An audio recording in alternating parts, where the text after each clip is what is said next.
डॉली जी, ये कहा जा रहा है कि, और जानकार भी लगातार सुबह से यही कह रहे हैं अलग अलग चैनल्स पर, कि अगर जुमले ना छोड़े जाते राहुल गांधी की तरफ से, तेजस्वी यादव की तरफ से, जो प्रधानमंत्री पर कटाक्ष किए गए, उनकी मां पर किए गए, तो शायद थोड़ा और परफॉर्मेंस बेहतर रहता। और सबसे ज्यादा झटका तो शायद आपकी पार्टी को उन सीट्स पर लगा है जिसमें पिछली बार बहुत बड़े मार्जिन से कांग्रेस जीती थी, लेकिन इस बार हार की ओर है। देखिए नेहा जी,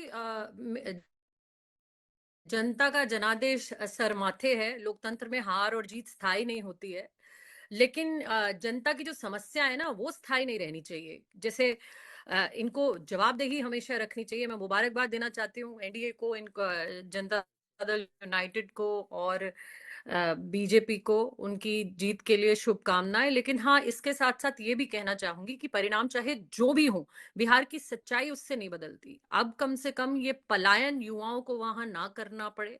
महिलाओं को ये जो 10,000 से मैंडेट तो आ चुनाव के गया लिए दे गए, मैम। ये आगे भी दिए जाए, आगे भी दिए जाए। पलायन, नो पलायन, बेरोजगारी, जो तमाम देखिए, मुद्दे आपने उठाए थे, जिस तरह का युवाओं को आप कह रहे थे कि सारा मैंडेट युवाओं का आपको जा रहा है, तो वैसा तो होता हुआ नेहा नहीं दिख रहा है ना।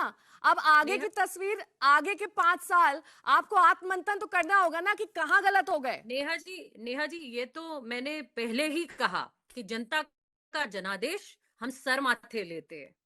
हम्म। उससे सच्चाई लोकतंत्र की बदलती नहीं है। और ना ये चुनाव के जो नतीजे हैं, ये हार और जीत चलती रहती है। ना जाने कितने साल भारतीय जनता पार्टी ने हार देखी। तो ये तो लोकतंत्र में चलता रहता है और हमेशा से। लेकिन हाँ, मैं क्या कहना चाह रही थी वो आपने मुझे बीच में रोक दिया। मैंने कहा जनता की समस्याएं स्थायी नहीं रहनी चाहिए, उन पर काम इनको करते रहना चाहिए, ताकि बिहार के युवाओं को पलायन ना करना पड़े। कम से कम अब उस पर रोकथाम हो। ये 10,000 रुपए जो महिलाओं को चुनाव में मिले, ये 5 साल मिलते रहे। जो पेंशन की बात करी, ये अभी ना रुक जाए महाराष्ट्र की तरह।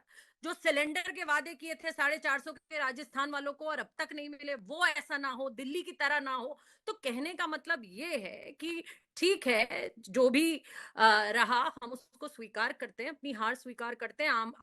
हम मंथन भी करेंगे जरूर। और हाँ, हम इन पर भी देखेंगे कि किस तरीके से 65 लाख वोट काटे गए, ताकि वो एसआईआर जो अब हो रहा है वो उत्तर प्रदेश में ना हो, वो और तमिलनाडु में ना हो, वो और राज्यों में ना हो। क्योंकि भारतीय जनता पार्टी की आज जिस तरीके से हरियाणा में 25-25 वोट एक विदेशी महिला डाल रही है, वो भी पूरे देश ने देखा है।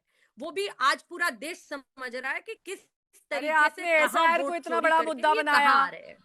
एसआईआर के बलबूते आपने चुनाव लड़ा, आपने कहा कि वोटर्स काटे जा रहे हैं, लेकिन उसके बाद बम्पर मतदान प्रतिशत देखा गया बिहार में। उसका नतीजा ये आया है कि एक तरफा जीत हुई है एनडीए की। तो ऐसे में अब लगातार आप जो कारण गिना रही हैं, वो बिहार की जनता तो उसको नकार रही है ना। उनको तो एक स्टेबल सरकार दिख रही है, उनको तो नीतीश कुमार ही अपने अगले सीएम दिख रहे हैं। तो कहीं ना कहीं नेहा तो जी चूक होगी ना, जो आप मानेंगी।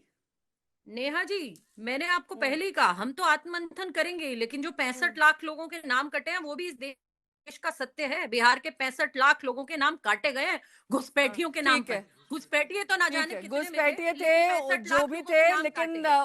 किसी ना किसी तरीके से यहाँ पर जो मैंडेट आया है वो आपके पक्ष में नहीं है। नेहा जी, दो दो प्रश्न यहाँ से आ रहे नहीं, हैं। संगीत रागी जी प्रश्न करना चाहते हैं आपसे। डॉली संगीत जी जी, पूछिए। डॉली जी, ये सारे सवाल आपने चुनाव में लेकर के गए थे।